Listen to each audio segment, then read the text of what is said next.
things that elevate your spirit and be with positive-minded people. So now what you ube to me enya and I say unsusu your result be a opese winyano on sa ebe to me aka. Associate yourself with positive people. Now things you know, think positive. But positive thoughts nkwa embora with you mo. Now watching nkwa na we ye no. Now on sa akọ de wo hwehwem no. Welcome to GH Live TV. Wakwaba edeba sunrise on GH Live TV. Jumedi so we did at the NANNA ADJOA AKOMAH AMOAKO. You stream live on Facebook. GH Live TV and I think soon GH Live Radio. Boraho, never will comment in answer. Me did the AKUA ASIEDUA SARPONG. I will say your app. Now bet to me so I download the app. No, I will Play Store and I say App Store. They here no data. Besides, what I will say, if you want to advertise and I say sponsorship, you can contact our number 05515438840 05515438840 and I say 05344378115 05344378115. We are located at Ashaliboche Budang Carry Bridge. AKUA. Yeah. Marching. Good morning. Good morning. How are you? I'm good. Oh, now watching some weekend here for saying. Now watch. Oh, Echo here, I really enjoy it. We have a heavy. Let's hand the walk because you tree casa. Oh, free London by and oh, so what sentence I was so uche maybe what else? Oh, really? So you want me to teach you? Yes. Okay, then I'll teach you. Don't worry. Mate. So today in history and the question of the day, today in history. Oh, and that day we'll talk more about the COVID-19. Okay. Once the COVID-19 by into me, into me, you see. Hey, and make sure the year is also by into the today in history. And starting with the year 2012, when the AUS soldier kills 16 civilians in the Panjari district of Afghanistan near Kandahar, and in the year 2018, a Bombardier Challenger 604 crashes into the Zagros mountain near the Iranic city of Jarod Kod, killing at least 11 people on board. In the year 2020, the World Health Organization declares the COVID-19 virus epidemic a pandemic. That year now, 2020. 2020 was school.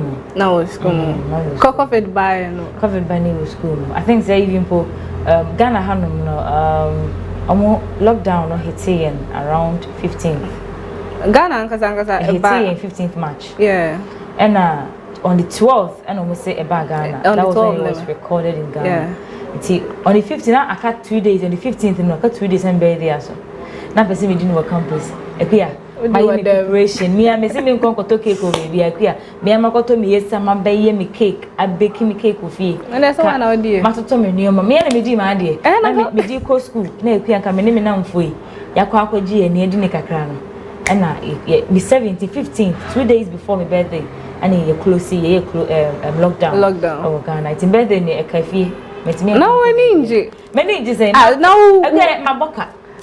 Oh, what is it? Ebusia say, "Okay, here be here ni ebedi." Ebusia be dia. Say kese enti say me nu am here ebusia here ni ebedi. Say, at least mudi be chef fridge. Mudi be chef fridge. Say the whole TV say you. Ntimi ndi ndi. Oh, that. Say ebe phone. One am me here rich. Judi ka ke be na. Phone. Iti 2020 by this time let me prepare for birthday and COVID-19 be born when me na kana me won pa ka be do chile na ka be dia me okay me so in the year 2021 US President Joe Biden signs the $1.9 trillion American rescue plan into law. Lastly, in the year 2023, the Burmese military kills at least 30 villagers, including 3 Buddhist monks during the Pelong massacre in Shan State, Myanmar, in Myanmar. That's the history of the day. Now the question of the day, first question of the day. Yeah. So the question of the day, what do you know about Ghana? We are still in the Ghana month, as if. So what do you know about Ghana? What do you know about Ghana? Okay, what do you know about Ghana?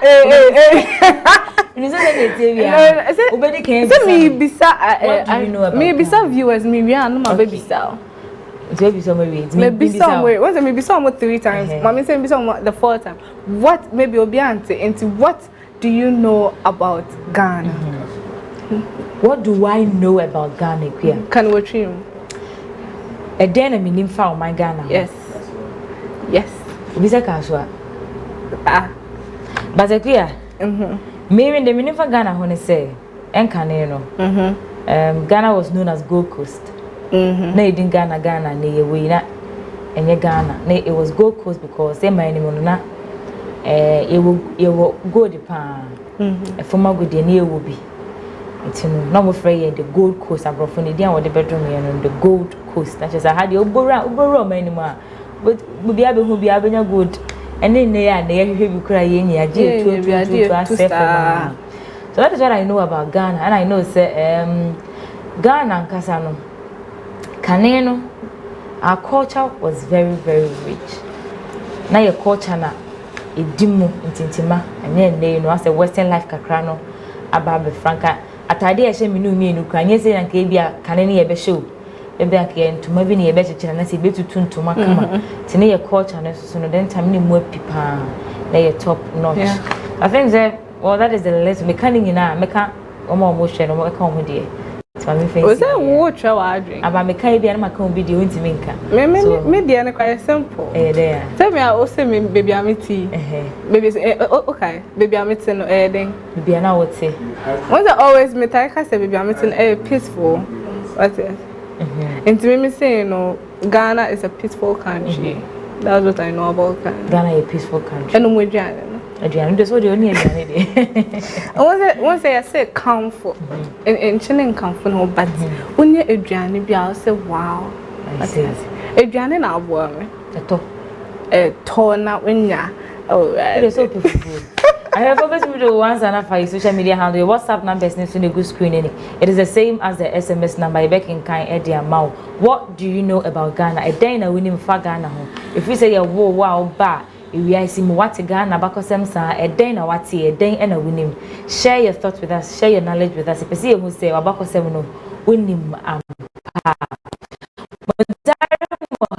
I crowd a year Otem Boatin Ejenim or papa a sports ever doing you try and host my bar a baby good day TV so me at the Boatin Ejenim your sir said a free in face seminar common and some seminal a does we papa that's on for no and the day over the weekend match be na so na nya fe dia agro na ko pay me dia European League na Saturday no match the course Man United Everton game no Ebaso na Man United about 2 Everton to Man to Samson bomb off and they shifted United game Ebaso 2 Crystal Palace game so Ebaso anya fe dia agro ko pay mu so dia and so aya 1 Wolves and the team fan Fulham so game no Ebaso and so ko pay mu so na Wolves about 1 na Fulham so about 2 Samson Arsenal and team fan Brnoff so the pem so ama game na area Arsenal and so about 2 ama Brnoff so about 1 winning match of course so say ko pay mu Sunday na some the games no and what the papa big game of course no na ya fe dia ko pay mu so dia Aston Villa Tottenham game no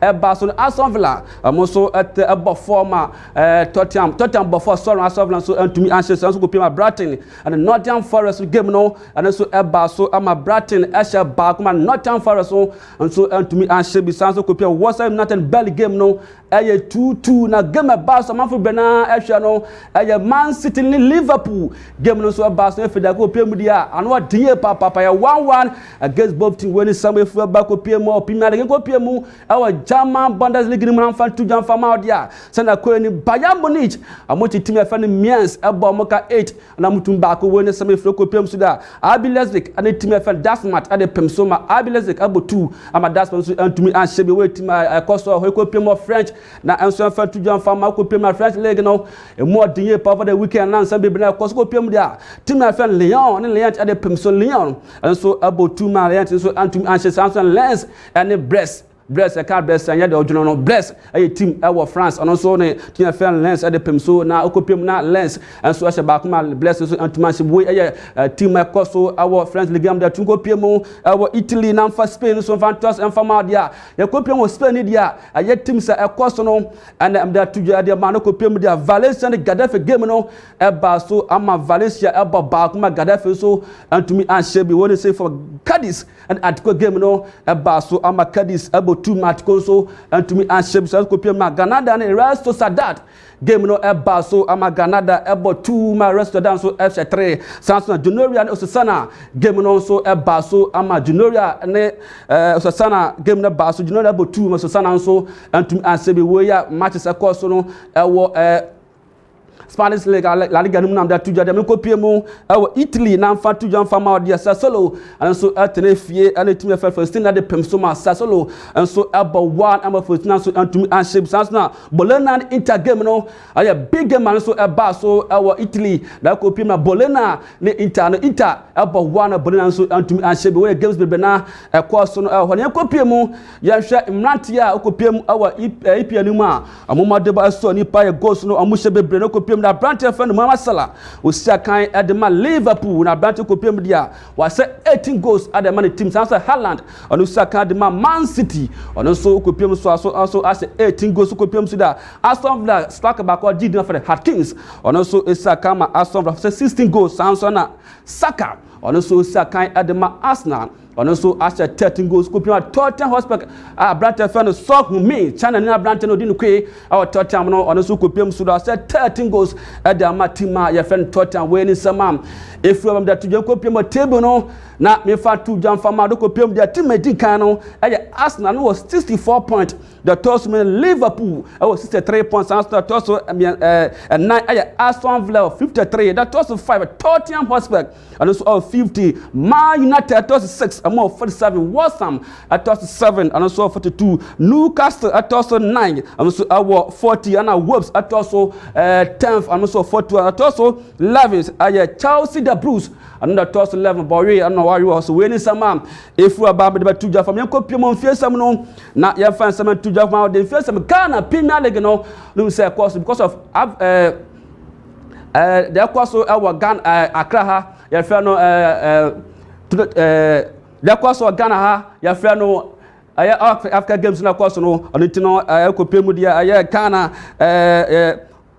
Ghana ye DPR no ye tusia nane impefo abamodema abas no kopem da sana zot da kwa no samates ne teams bebe na de pem so kopia kotoko ne kala game no adan so baso kotoko etumi etna mas kala asomo ba ko sanzo kopia modia aka Lions ne Bekum Chelsea game no baso am Bekum Chelsea and so etuma sim aka Lions as 5 and so Aduana Stars Legon Cities amoso de pem so Aduana Stars aba 1 Legon Cities so etumi an shebi sanzo Gold Stars ni Great Olympics olu so olu dade olu ache olu fanball no so ade pem so ma Great Olympics for etuma shebi ama Golden Star but 3 Sansa is to Tramai and Dream FC game no so ama so Traman so antum anshebi ama Dream FC about 2 okopiem the Nation FC ni Mediama about 1-1 where games are so okopiem na onum say games no be na course na game course aya has na bafakwa ade ba pem so efe da groyan hwe match the 18 match the 19 no don so yan fatu dwa amfama na match the 18 no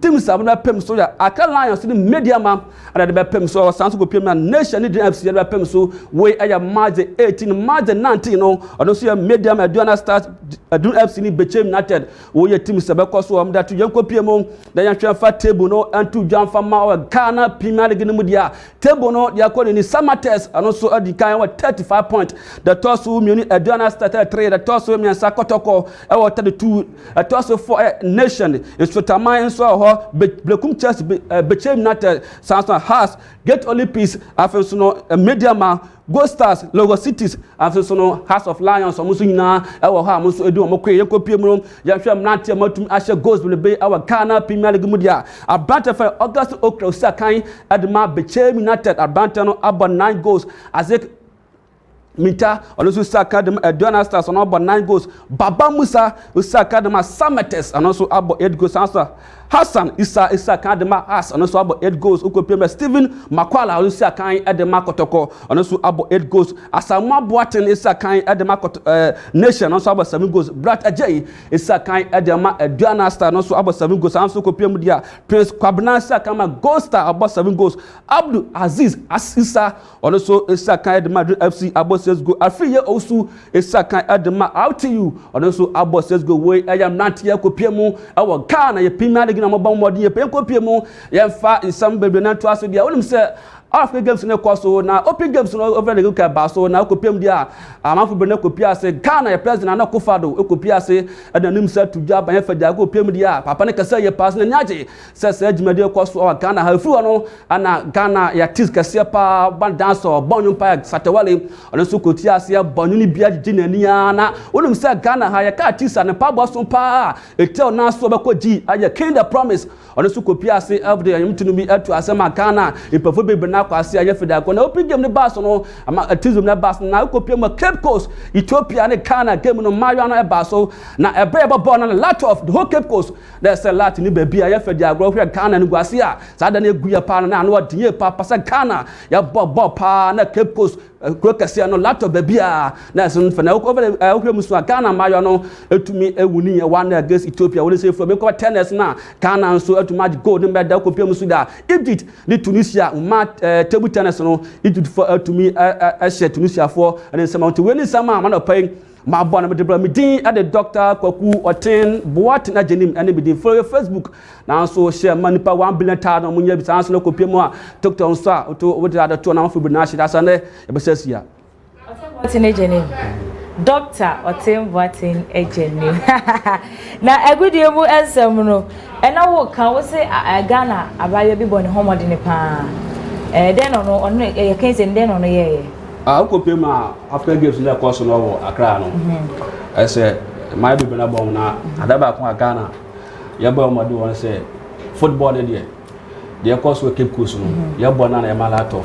the whole Cape Coast na lati ni baby na obano sumi no Ghana to me aje medals ne gold ne nyama hall apart from that no ya ban na competitive so Ghana so ya ba mo de na adaba ko you know now ya pass as a host nation Ghana na ya ball na lot of a BC da over this in Africa a BC can't be anywhere sad na there e betu mas Ghana mu che dia Cape Coast e do gase we dia second ba tini pay for no enhwe na mu bi fa won say ya ball African nations pa games pa Ghana pa na Ethiopia na Maria na Ghana Maria ball na obehwe na lot of ya dumbe bia na do 18 na say konfoni na musa and among for bag dey be call dey say ade o dia mu bi da oh anam ti mu say yeah Africa for you have to wait for I want to root for no there's no equal root per baller even division 1 Europe league compono ya malapto for stadium even the whole can say Ekuro say Cape Coast and yes the whole Ekuro Cape Coast no you do that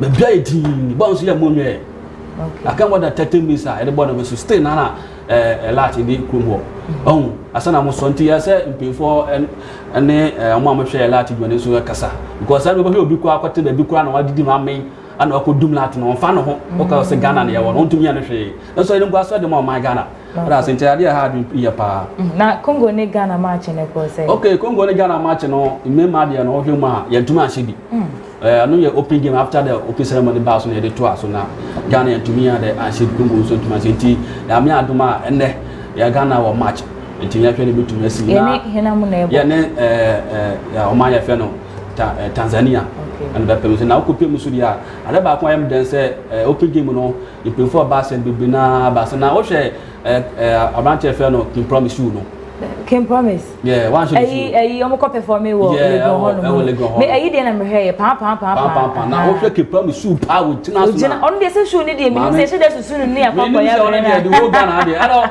show no me timba am ko twa timba na me dey na say me on dey me say she dey susu na because the pop boy free sitting no she na nya sem ketwa na pa bo tell na so bulldozer na o say the whole Ghana sam so na na pa bo tumti ajana mu a ebi nka na afa ni nyina Oten Boatin no say any brand and the brand me dey papa na me feel it how the craft or the bar stage be perform to ma bagana ya ade o share stage a wo gina ho e performing o share the 3D oh yeah ade ko yenim kakra I really like how anani display na colors no the way the motions were it was amazing yeah the screen was beautiful na papa so no poli crowd oh yeah ade me say pa Shatawale be ko bia o poli crowd so chira me say every event be because so na say Shatawale emphasis say Shatawale ba you could see the number of people that will come say Shatawale and ba it will be less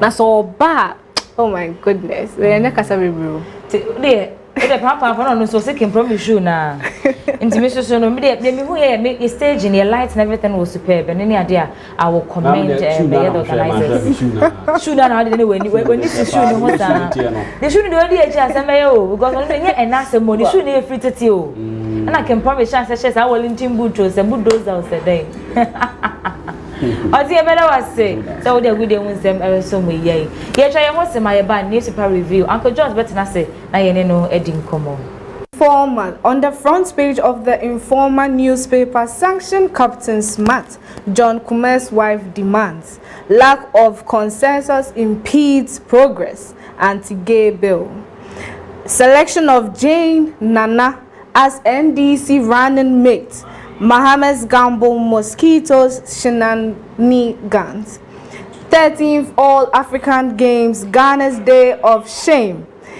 Chef de Mission Arrogance Poor Organization AAC CEO speaks for women The Informer eba manie enano pay say no eye owura John Kuma hokafo na de abetu dwa say Ghana pro jumoko no hwepa na Captain Smart omon sanction no awone nsem bia okeka yese owura John Kuma ye poison pa na manfo de ama na anom eno akwana so ama wato anananom ewo ensiedo na ahwe katafe to so miense ho Ghana mampanyi his excellence na nado dan kwa kufa domfoni enna ebo hoi no enna afenso Mr Speaker ono so mfoni eka ho owura request prempenso no mfoni eka ho a wengina den sema omudi atudwa se anti-gay bill lack of consensus impedes progress such as anti-gay bill sensemia se Ghana mampanyin sanye na Ghana fododo na etwe ho sane abasamanfo kebie no womo ese eno ema mpuntuo entimi enkoso ewo mainimo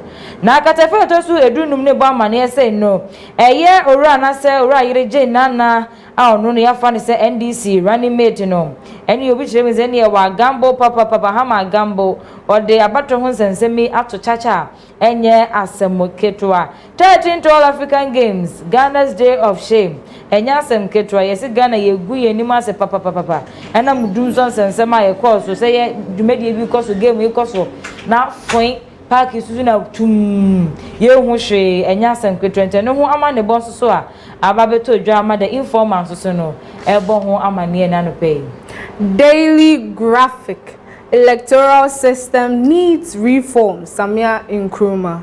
Government builds new drain against rainy seasons. 13th Africa Games open in Accra. MTN puts up 19 million Ghana cedi maternity NICU blocks in Kita. Daily Graphic eba maniese neno yes Samia Nkrumah wakasa papa di afa abato komisa ne asoye ni nyinada na wo se enebora asoye ni mu a wo se wo yensa kira ye bebre ewo mwesa se ne se na etie no emmoa ema oman no suntumi mfa ne ntoma pemfra wo ya bato nsensemi mu na wo hwe kratafa etoso eduemiensa ho a was it government builds new drain against rainy season housing minister and then wodi nsemi atudwa enamo nsutobren ho sensem no was ne omasi ye drains fofo kra ayebeboa yen ewo nsutobre mu Republic Press LGBTQ bill hunts government as more nations threatens Ghana. Access Bank holding CEO, wife and son laid to rest. Captain Smart to face police over John Kume's poisoning chain.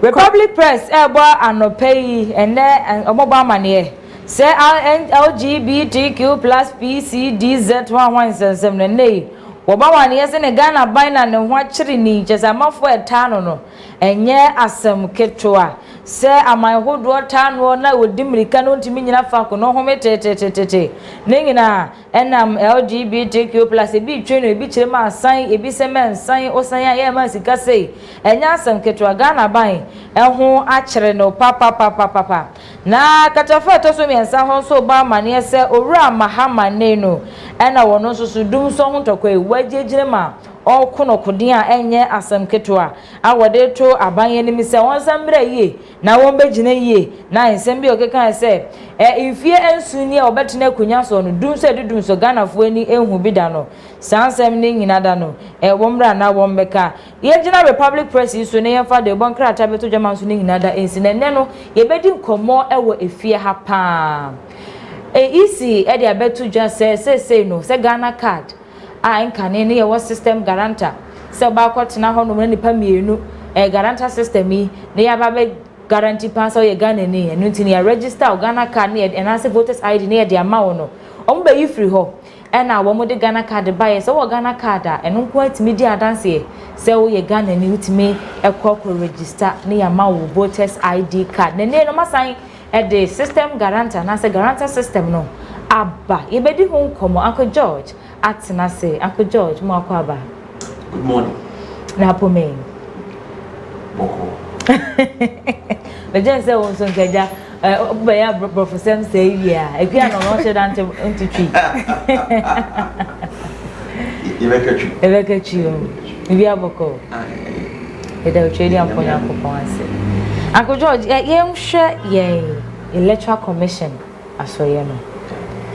Enkane no na ye guarantor system asa na ba koto aba no e wo se bia nipa mienu ekodi adanse se ampa wo ye Ghana ni asa na ya ma voters ID na numpo na wo so mo ye wabusuafo you have to prove in a way say safo ni nyina e ye wabusuafo ba last week na EC Ebeka say they have brought back the guarantor system because initially no sign the voters ID card by say voters ID card ni okoto anaso ko register adansi kruma e kire sampa ye Ghana ni utu hia guarantee bia right now masi abolish the guarantor system na ba maybe say so ye Ghana card no emu nye dura na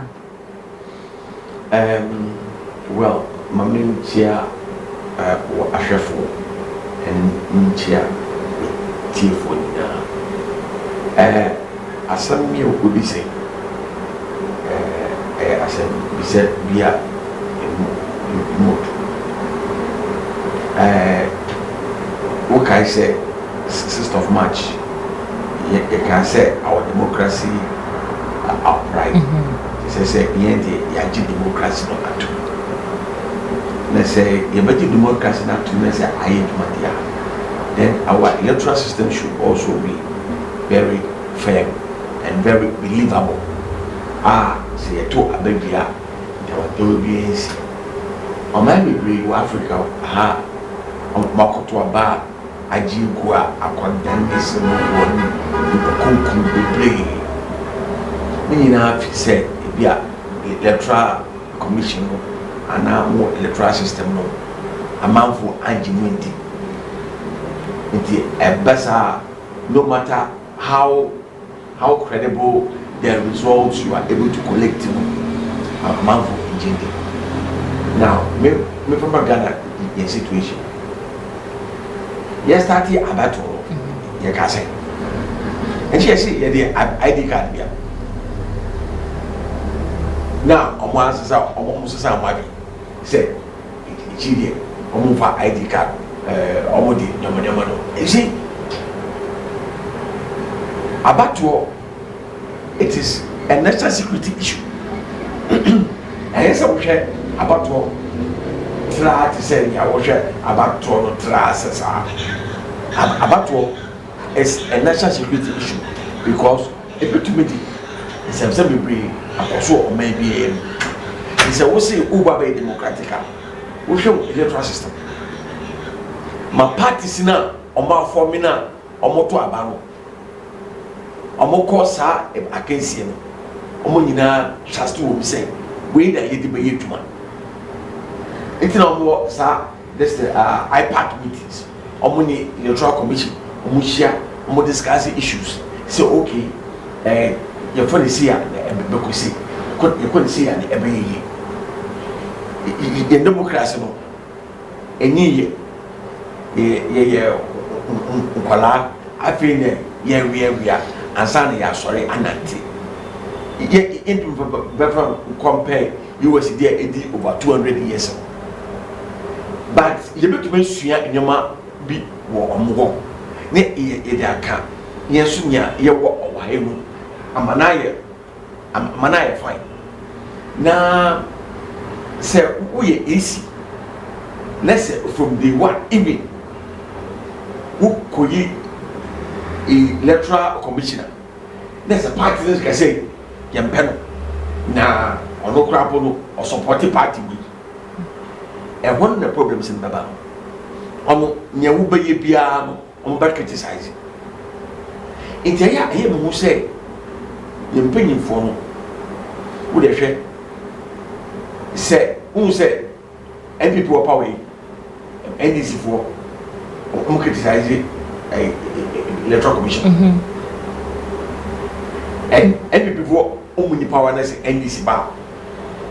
And before most of the started to criticize. Silence apart me no, a question, not missing, question, not missing. Now, and why? And paying question because the people should have belief in the democratic process. Say a free and fair election. As I yeah. Now, be so say Ghana abana yeto a free and fair ana. It's some simple be akoso. But you say teach my kora omo to abawi no omo kuniba because omo kan no any is in every before omo say omo jintu. And this what I say a electoral commission no about on kind there ma nipa bi omo we omo wasam ya can be they can be Uncle George odi answer na obeto aso no say Ghana can no asem no say say anu ntimi fa no nko anye guarantor e fa nko register voters ID we say mo odu ana say munyedu na yen compare the guarantor system na yen hwe ye Ghana card no comparing these two no then and a solid then anka ye use to anka beboa asem de obi sa nanka yen say ye Ghana card nanka sa guarantor system na din nyina akugu nambo sabe but you say if you can say ukra Ghana card na utum de ko bank ko jilo anabekwa utum kwa di restaurant ko didi anabekwa echi e ban de sen well na would you compare Sagrada system now obi abetu kofa obi wetire abaso we ye wofa we ye maame ono be guarantee say you to aba well iye kura so ye believe say ukura Ghana card na e kire say we ye Ghana ni a utumi to aba nti e ban say na electoral commission okay sir indelible mark indelible ink no argument no omo twe echi omo agiatu no must the aba good so what is wrong with our electoral commission? Can't we get an independently minded person say me don't mind and this you MPPO and family we win. This is how democracies work. Na mono deba no planning nyama small shenanigans mda besa we what you need mda fa why abo man me kai afarijan time who say afarijan call retirement no yaba yen electoral system no e koye bibi yet to a argument. If we have got to a baby argument to all. Now, we say, open guarantor system. Now, you the card better. The last election, and your candidate, you have to do it. Fine. It's about the same was a guarantor system about baby. Maybe do we have any question? Is right now, you Ghana card no? And let's just say Ghana. What's it? Emunyeduana. And I said, once you know, do we have foreigners who bear Ghana card as well? Of course. Oh, of course. Okay. Yes, I'm had your Chinese, you know, Butu Galamse one. Do you know it? Do you never? Yes. Be so say a man say, look, whoa. And yet, you ain't got a phone now. You didn't know for a national Mukwaji Ghana card. And yet, you ain't got a phone. Once I impact the system is bound to be corrupted. Yeah. Once I impact the system is bound to be corrupted. Now, because I digitalization here, I had the papa. We can't put to me the copy PR. But who didn't publish it back? You're corrupted. Now, Kokofa grant system say, we are me, we put to Abba, say, me have to Abba. Oh, when me here, we should him say, me here. In this present economic conditions, you know, Mama, 500, Mama was 500, 7 for good. You follow me? Another see the bar. We question we say in the card no emunye dra now card no emotu, but we are beginning to corrupt the card. I don't need issue. Until electoral commission no omo pese mo streamline no, but the ways and means are almost be streamline no so yeah asem because they are supposedly seen to be MPP. And even class or better say it becomes difficult because nobody trusts you. So if you're not trusted, how can you run a free and fair electoral system? You can't. The parties are going to oppose. No matter what you do, they will say it's not fair. That is our problem. It is our system team. They said our democracy, our pride. Our democracy, our pride. It's a simple joke. To me, if you ask me, yes, I'm going to tell you. Because it cuts across board. Why should they think all African games? Whilst there are foreigners in the country. Or beat the cycle, swap, or the race, they are quite good. Amagana. The cycle no going to make because cycle now on the man, and yet, meanwhile, there are officials in this country. Meanwhile, they are paid by you and I, and there will be no accountability. There is no accountability. There are people who have the laws in their pocket. Yeah, that's what happens. Well, it's the card no emodo. But we the people, we are beginning to undermine the card itself. And the electoral commissioner is also helping the people to undermine the card. We are on answer so actually now no the guarantee system. If you talk about December 17th, we are in March. So how many more months? After now, more fine tuning. At this time, no, I can more fine tuning. We are more running pilot. And we say, I don't know about that. It will come. But Uncle George, how do you think bringing back the guarantor system might impact the electoral process in Ghana? Of course, it undermines the whole process. Say, more sure about yourselves. Institution in English you say when you flip, and the worker say, or China worker say, Obia who say, we are good. And you're normal, when you're serious. And then we say, what you are to, what China know, what's an opposition, what you are to. So then we ask you, what at all is going on? And to which end? And what do you want to achieve? These are some of the things that we need to be asking ourselves. Because now, no, the other parties, you know, they don't seem to believe anything that the AC is doing. And if these things go on, it can bring about chaos. Young Cassandra Cassandra for answer, you won't need that. We share a Suluya, there is some issue around, Burkina Faso, Mali, you're very close. And suddenly also have internal system. Ecosystem, Wobako, Anambra. So why are we doing these things to ourselves? I better say, you're putting for almost domain. I quite say, almost diplomatic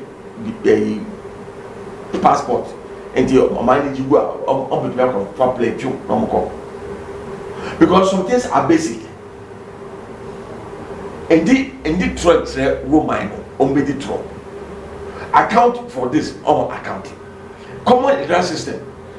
What the card at last year. Okay, young person say 80% a year. So fine tune it. Now you are going back to where bring the old system that people didn't really like. What you talk about to achieve what ends. So what can't you find one credible electoral system that you can use all the time, of which the parties believe in and can work with? Another issue about. Okay. Another issue about. Uncle George, you share arising challenges.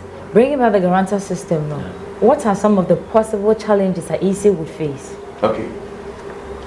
EC, never say, you're too about. Maybe never be near by so we are more far. We should have banana. But the police station.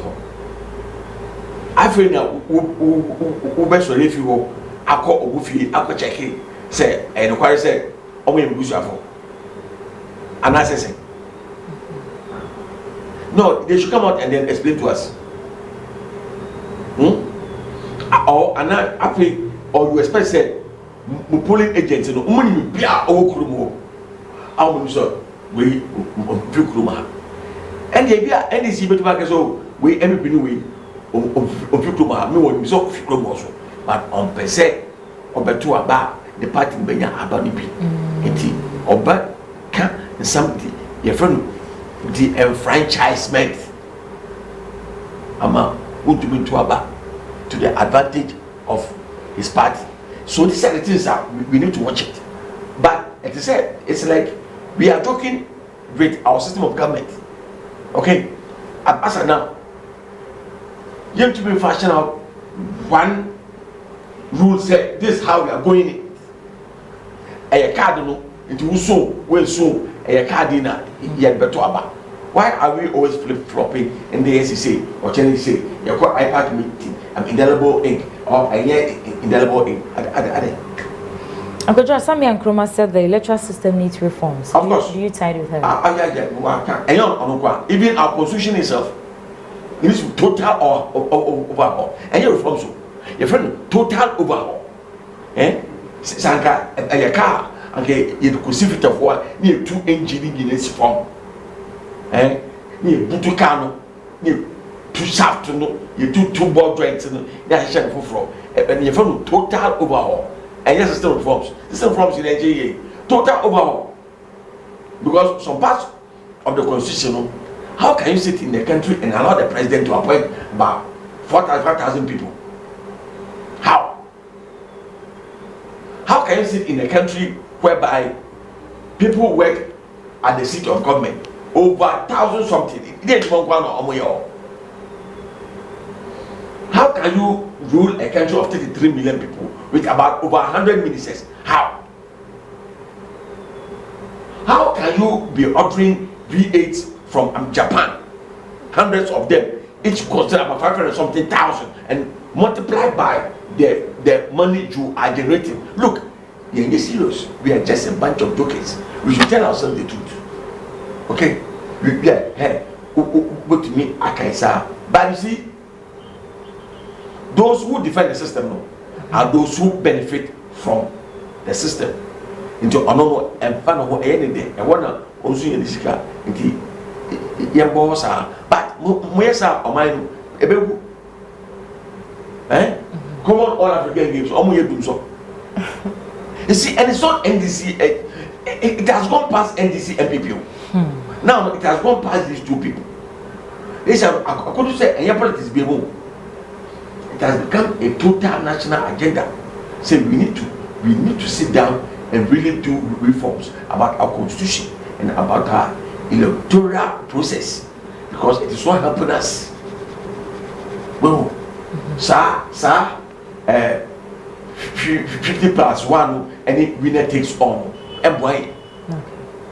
Because the president, people are also, when say, who put me a tomorrow, but when in the party, and the member won't hear tomorrow. No, AMOAKO will be riffraff, be a better. No, what we discuss and we all suffer. Do you call this a democracy? It's a joke. This is a system that we are practicing. Look, it's a system like our democracy, our pride. I didn't see anything better with it. Uncle George, talking about reforms, finally, no. And here reforms, total overhaul. Total overhaul. You have to cano, you done this one. Yes, that's true. Talking about that, what do you think the EC can do in bringing back the guarantor system? Then it will be to me to make the guarantor system effective to help the electoral process. Final words. Are the parties accepting the guarantor system? They have accepted. Good. So, what is the end game now? Is it going to help them in the electoral system? Look, if I were the EC, I'll call all the parties together. Say, listen, when you're moving now, we say, them person me, we are from because we all belong to one country called Ghana. Office and yes, is no a own private company. African African, the whole African. He was an institution. He ran the EC perfectly. Anokra or retirement. How much will you? Well,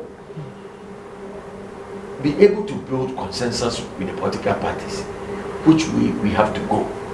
Then you agree to board. Now if we are, like I said, now we will do elections maybe about 8 or 9 political parties. We agree. Say this is a party with Chironas or bar. If you're not part of it now, walk out. There's something to make this country grow. But the bar confusion, it's painful. Uncle George, better was the soldier boy. And also, you look nice. Thank you. Still more back passes. More back passes.